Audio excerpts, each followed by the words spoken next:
Hi, Jamie Buckland with the West Virginia Few Families United for Education. Um, with another update, I was on earlier, right after the hearing, talking about my thoughts from the hearing and then a little bit about next steps. Families have a lot of questions, providers have some questions. I had another meeting directly after the hearing in Fayette County, and that was fantastic. Meeting with Superintendent Hogue there, and that went really well. I was very encouraged by my time with him and his virtual coordinator in Fayette County. And so here I am trying to answer some of your questions because the reality is I have 1 hour until I'm going to turn all this off and hang out with my kiddos. So forgive me for not taking the time to navigate the threads on social media to answer the questions. My inbox is full in Messenger or an email. And so I just thought this may be the easiest way to get you the answers. And then what we'll try to do is figure out some written responses to these questions and go back through those threads to make sure that we get responses there for those who are reading and follow along on social media, because we understand that it's convenient and it's important to us that you have accurate information up to date. So without any further ado, I'm going to start going through these and answering them. I'm covering the comments, so feel free to add questions in the comments, and I will try to keep up with those if they don't get answered in the list. I think Jessica, my assistant, is paying attention here. And so if she sees something that's not on the list, I'm sure she will text it to me. So number one, is the portal still open for service providers to apply on? I may still ask those I have contacted to apply and save receipts on what I purchased this year. So in full transparency, I, Jamie Buckland, am a homeschooling mother.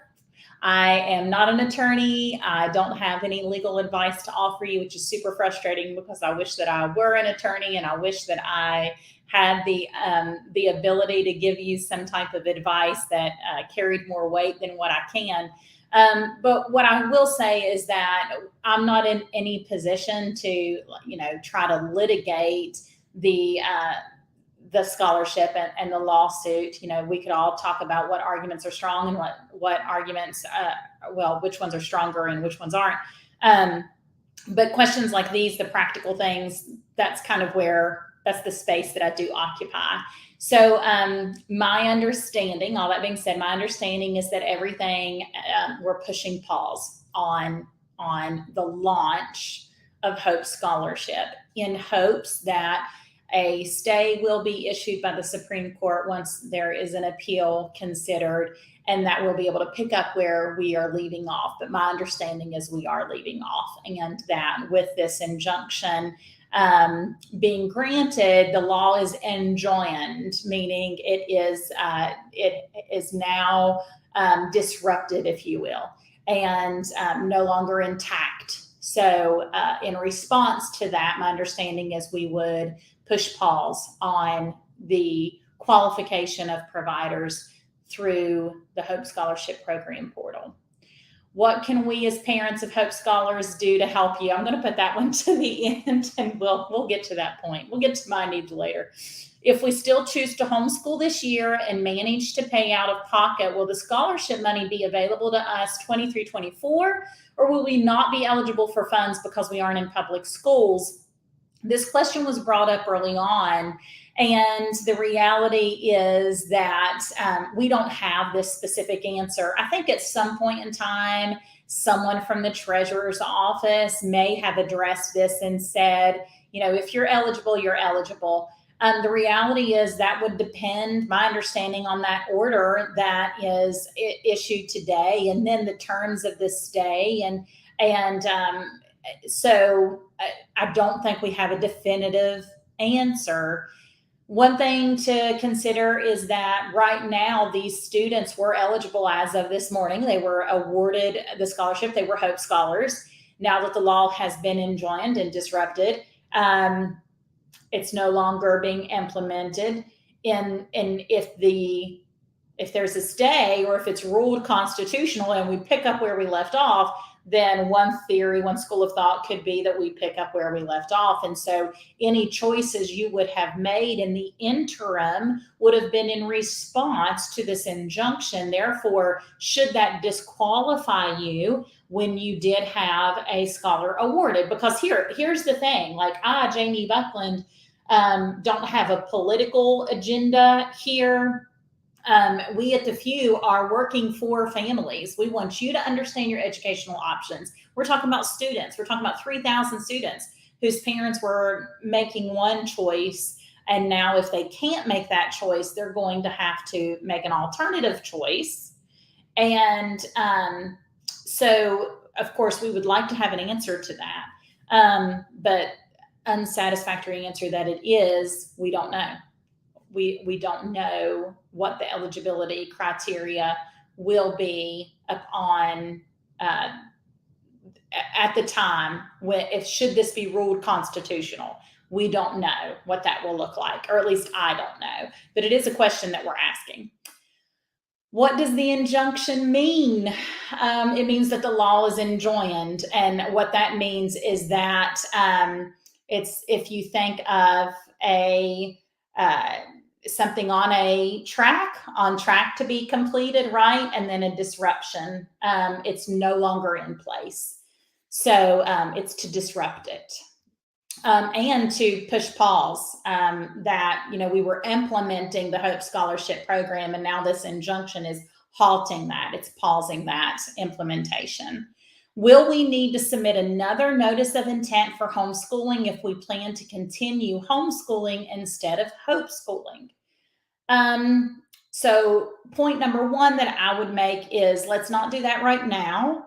If we think back to what happened with the charter schools, the reality is we've already seen this happen, right? So the judge in Kanawha County granted an injunction on the charter school, and shortly thereafter, a stay was issued by the Supreme Court of West Virginia, which allowed the charter schools that had been authorized to proceed. So right now, my good friend Doug Chipoletti at West Virginia Virtual Academy, he was named the head of school there. They're launching that virtual program. The Trues up in Morgantown with West Virginia Academy, they're launching that charter school. I'm not familiar with the team in the Eastern Panhandle, but I mean, they're launching their charter school. So it was a similar thing, right? An injunction was granted and then a stay was issued, and now they're being able to implement that and to proceed. So what I would say is don't do anything right now. We're hopeful that we'll see a very similar response here in these next couple of weeks. Once the order is issued, then there will be an appeal, and then the Supreme Court of West Virginia can consider that appeal. And so I wouldn't do anything yet.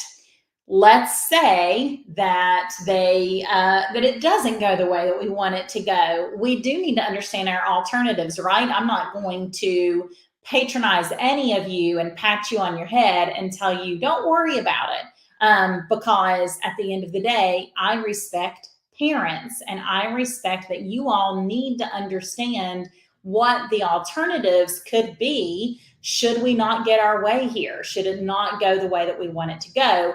And I'm also not going to disrespect the opposition to say that their concerns are my opinion, that they're frivolous, or that that they have no warrant. I think that there are arguments against Hope Scholarship.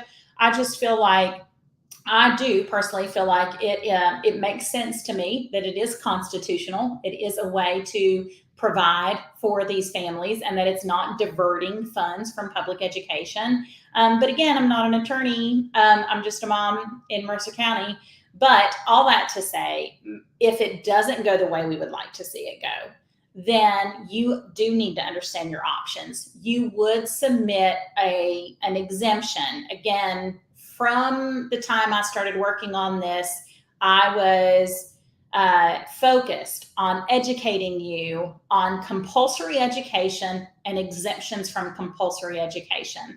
So when we talk about the exemption C for a homeschooler, that's an exemption from compulsory education, just like the exemption M as in Mary for Hope Scholarship was an exemption. So if you have childcare, if you don't need your child to attend an in-person school setting this fall and you want to continue educating them at home and you're comfortable taking on that instruction role, that instructor role, then you would file an Exemption C notice of intent to homeschool. But again, that would happen after we actually know that Hope is off the table for right now. And I think at this point, we don't know that yet. We need to wait and see.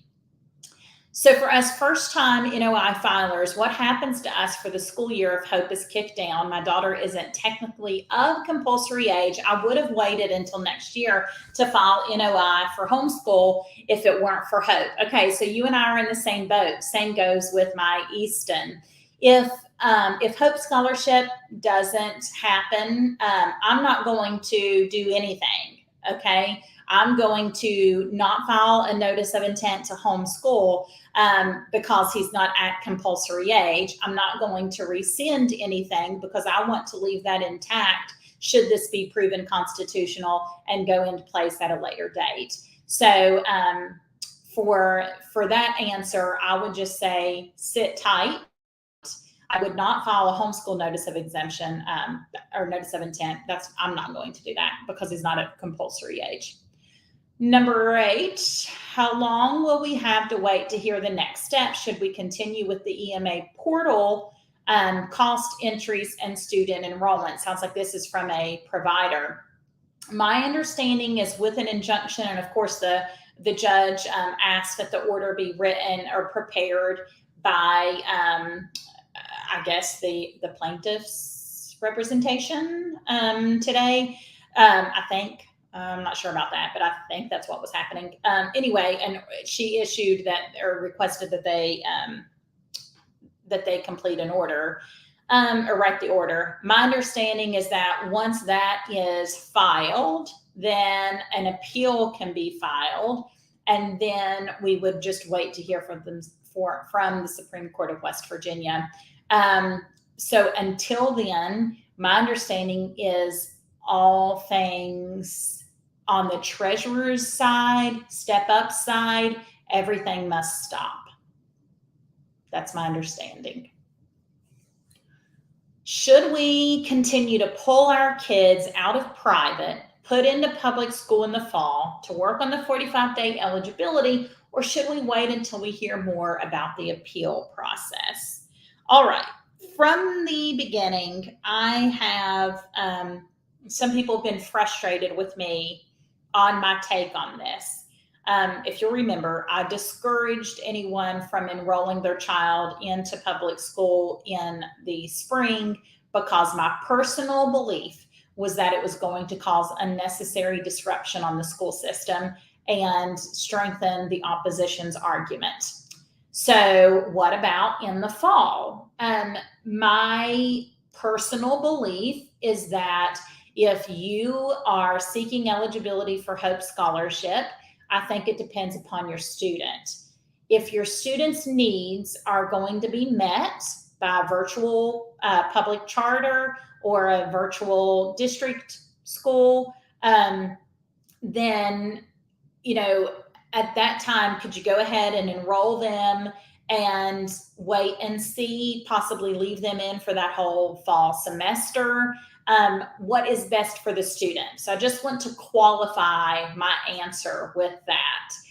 At the end of the day, and I do have a concern about students being taken and placed and taken, the disruption on the public school, the disruption on the private school, and the disruption on the child. So I want to qualify my answer with all of that.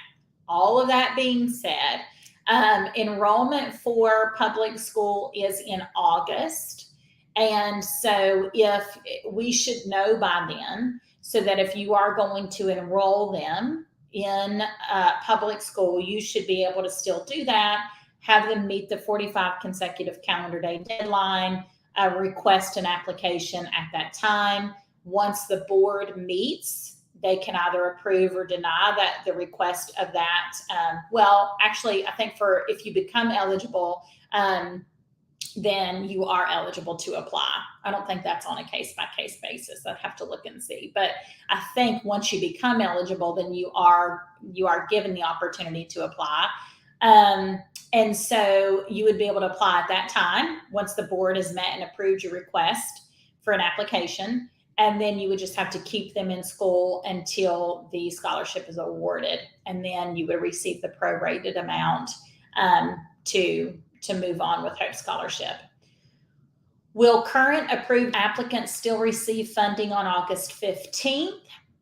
Only, yes, if a stay is issued. If the Supreme Court of West Virginia issues a stay, basically negating what happened today, then yes, the funding would hit, that first portion would hit on August 15th.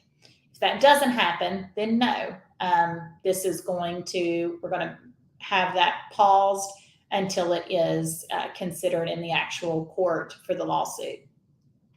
What's the appeal process and anticipated timeline? If we look at the charter school ruling, the only difference is they were actually sitting in session when that happened, and right now they're not. The Supreme Court isn't sitting right now. They're on summer break. And so the appeal process is, again, them saying to the Supreme Court, requesting that they issue a stay, basically to allow us to move forward. So timeline-wise, I can't really give you an accurate answer on that. We hope that it will be with some quickness, right? Because these kids and these parents need to know what we're doing. Does the ruling today mean those approved won't receive funding? Jessica just deleted it, and I answered that. What does this mean for the kids already approved and accepted to a qualified Hope school?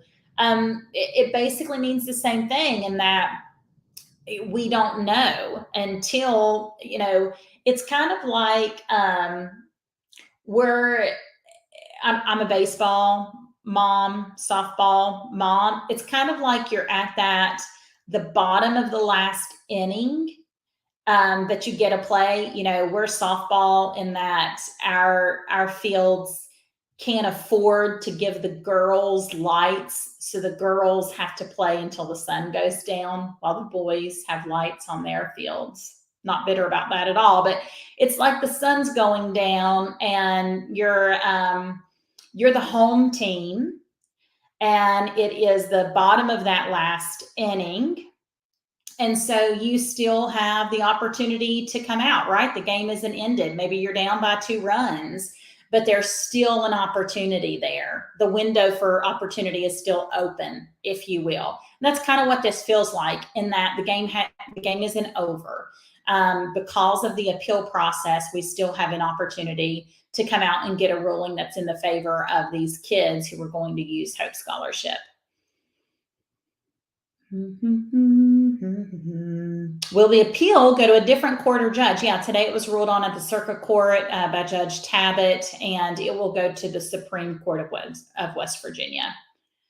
If we want to rescind our participation in Hope and move to just homeschool, what should the process be? Just file a new homeschool NOI, or is there some type of termination from Hope that we would need to fill out as well? My understanding, and I'll seek clarification on this and put it in the comments of this once I get a clarification, but my understanding is you would file a notice of intent to homeschool under Exemption C, and because of the way the law is written, that takes precedence. And so then you would be exempt from compulsory attendance under that Exemption C. Will the status of religious schools be any different due to this? I don't know. Will the status of religious schools be any different due to this? I don't know what that question means. I don't know if that's in light of the federal court's rule. What was the name of that case just recently? I don't know if that's what that pertains to. But I'll just be honest. I don't think that, like, none of this has been, in my perspective, like religiously fueled for good or for bad this entire time. All these things. Okay, so those are all the questions I've got. Jessica, I assume, would text me if we had anything else on there. What can we as parents of Hope Scholars do to help you? First of all, that's so kind. You guys are good. You're good to me. So somebody's asking me the odds. I've been asked that now for a couple months, and I couldn't tell you. I'm maybe I am a betting kind of gal, but I feel like this is too fragile to reduce it down to odds. So we just have to wait and see. I will say that I'm hopeful, because of the way things happened with charter, that we will see a stay and we will be able to move forward. But as far as what you can do for the West Virginia few, this work started for me in late last year, and I joined the formal coalition for Hope Scholarship here in West Virginia because I wanted to be a part of ensuring that families were educated, informed, making decisions that they felt good about. And because, to be quite honest, I saw a lot of opportunity for, I saw a need for sustainability and stability. And that's why I got involved. And so, it's been a long 7 months. For those who don't know, I'm just going to toss this out there. I got involved. I was homeschooling my own children. I've went from a stay-at-home full-time homeschool mom to working 40 plus hours a week. And so, first of all, what I would need from you is a lot of grace. I'm in this because I know, as a parent that was homeschooling for the last 15 years, many times I just wanted accurate information, and I just wanted to make sure that whoever gave it to me had exhausted themselves to get to that accurate information. Because what happened when we started homeschooling is we were told that homeschool kids had sports access, and when we found out that they didn't, we were pretty frustrated with that. And I had just relied on somebody else to know what they were talking about. And that happened again with other opportunities as we got older, and or as my kids got older. And so I feel like families do not have the time, the energy. Quite honestly, not all families or parents have this skill set to hunt down this information and to be able to then digest it in terms that folks like us, West Virginia, can understand. And I say that endearingly. I mean, I'm of West Virginia, for West Virginia, without any higher education. And so that's why we're doing what we're doing. And so what you can do for me and for those of us at the few is have a lot of grace and understanding where we're operating from, and then share what we're doing, amplify what we are doing. We are trying to position ourselves, the few, as the place for answers for families. We are trying to position ourselves, like I said, I just met with the superintendent in Fayette County, a fantastic meeting.